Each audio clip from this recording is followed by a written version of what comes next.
Welcome to HomeKit 5. I'm Josh. I'm Brayden. This week we're talking about Roku. Yeah. That's kind of weird. CarPlay. Definitely got a lot of new stuff here. Nanoleaf, Netatmo, and then an iOS app. Yeah. So let's dive into it. So this week Roku announced that they are going to add support for AirPlay 2 and HomeKit later this year, which is kind of exciting. So the AirPlay 2 part I think is pretty self-explanatory. It'll just become a target and you can stream stuff to it, which is I think very nice. So you'll be able to put all kinds of content up there. And then for HomeKit, it's not 100% clear how that's going to work, but it will allow you to control the Roku device from the Home app or from Siri, which is, I think, going to be interesting, especially if you can switch channels. I think that could be very interesting. I know that's not something you can necessarily do from the Home app with the Apple TV at the moment. So it'll be interesting to see kind of how that comes out and how that shakes out into the Home app. But I'm kind of excited to see this. I don't have a Roku app or a Roku device, but you do, right? Yeah, I do. Yeah.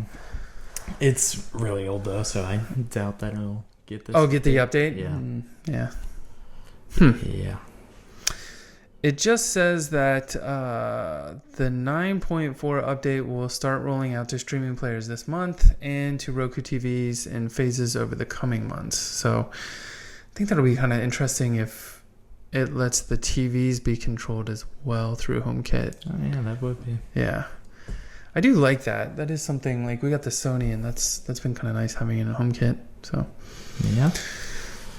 All right. So the Meros MSG 100 is compatible with HomeKit in CarPlay. yeah. So We'd talked about the MSG 100 on a previous episode. yeah. It was kind of came out of nowhere, the garage door opening device. Yes.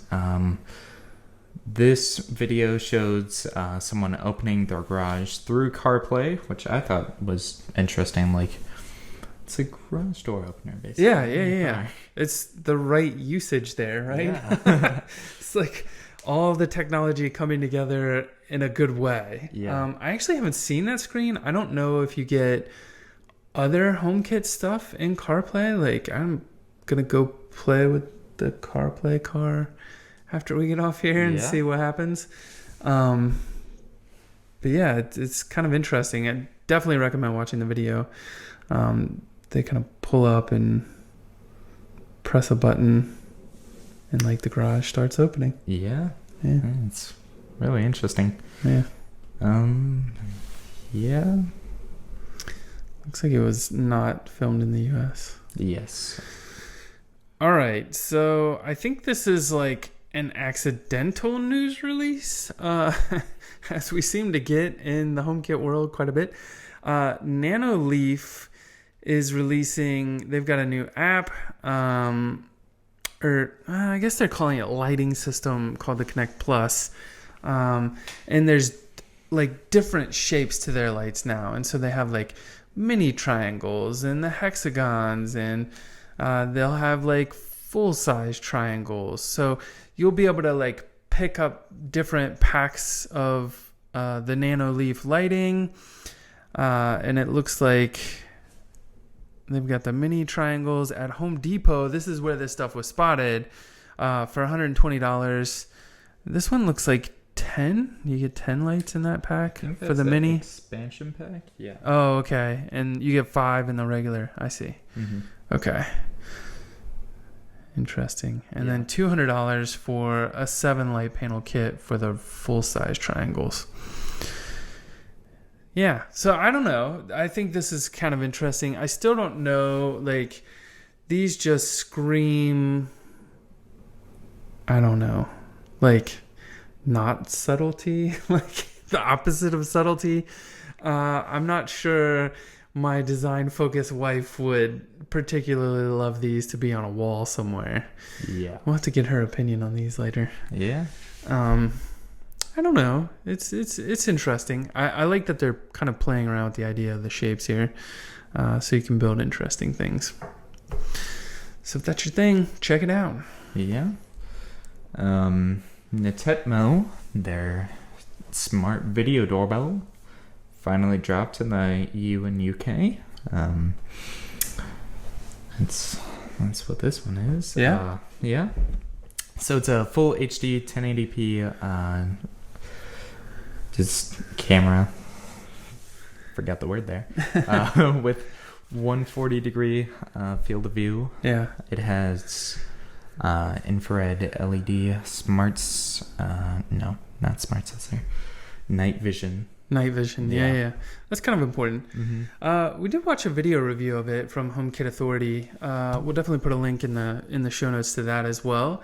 If you are interested, it looks like it does support the native chime that is like hooked up. This is a wired doorbell, just to be clear, and works off kind of like the low voltage power. But it does make the existing doorbell chime ring, which I do kind of like. That was one thing we noticed about the Eufy, is if you get the wired version, it doesn't seem to make the chime work, which kind of sucks. So I definitely like, I don't know. On the new house, like we have an existing chime and an existing doorbell. Like here on this house, we had like we didn't have anything. Like there must have been something at one point. Like we definitely see leftover wiring from it, but they put like a stone facade over the whole brick area of the house, so we don't know where it came out, and we don't want to pull that off. And we've since sold the house and sold the doorbell with it, so we need to find something to replace it, which is kind of interesting. And like I'm interested in getting something that works with the chime. So it's a little bummer the Eufy didn't. Yeah, this one does, which is kind of interesting. Yeah. I think another big aspect of this one is it has no subscription fee, and it doesn't go to any cloud servers. It all just stays on the local micro SD storage. Yeah, which again is a lot like the Eufy, which is one of the reasons I like that one. So this one definitely checks off a lot of the boxes.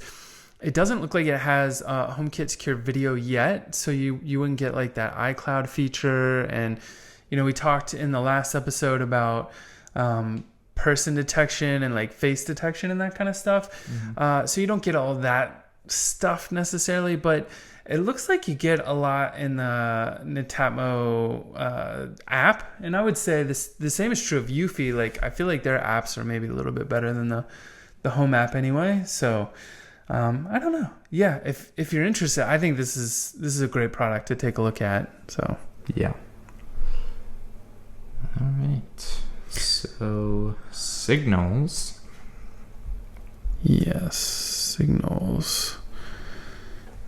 Pull up the App Store here.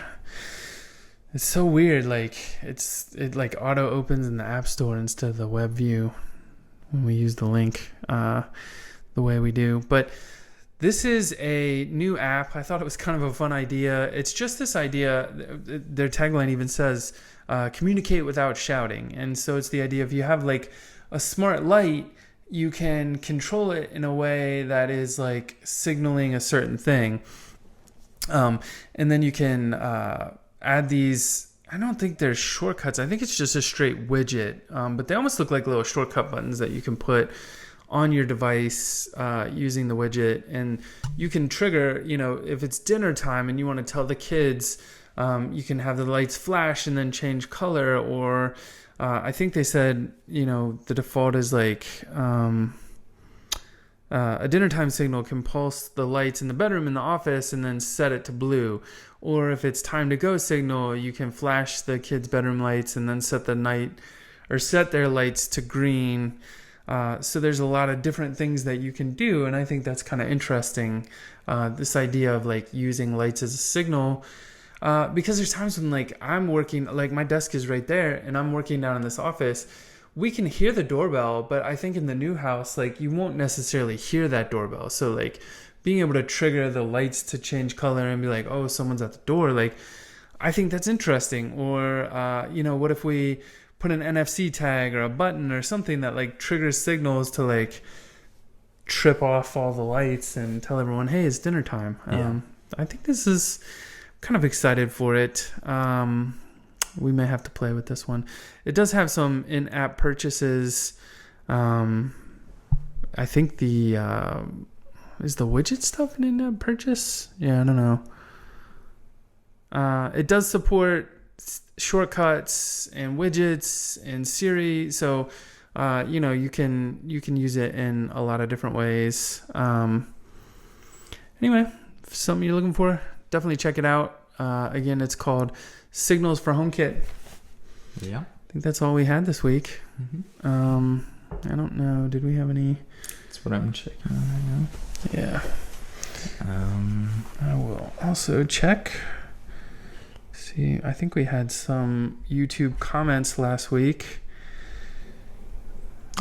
2 weeks ago, actually. 2 weeks ago. Eric from Modern Day Tech said lots of great stuff in iOS 14. I love the iPad layout now too. And then Vance had mentioned 1 minute delay is an ideal for a security product. Love the show, guys. And I thought he might have been talking about the Akara stuff, but he was actually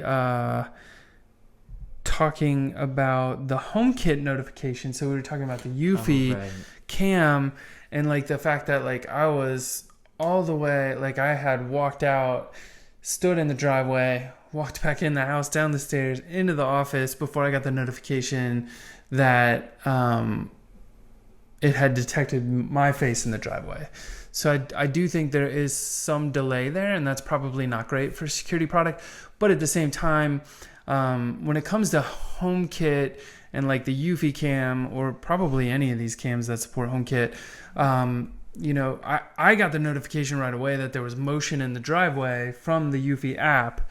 It was just the HomeKit notification that we got later. So anyway, thanks for watching, for listening.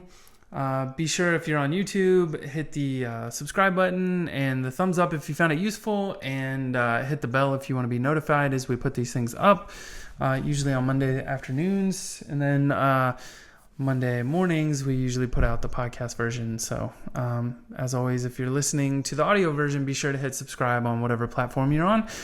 We appreciate that. Yeah. And we will see you next week.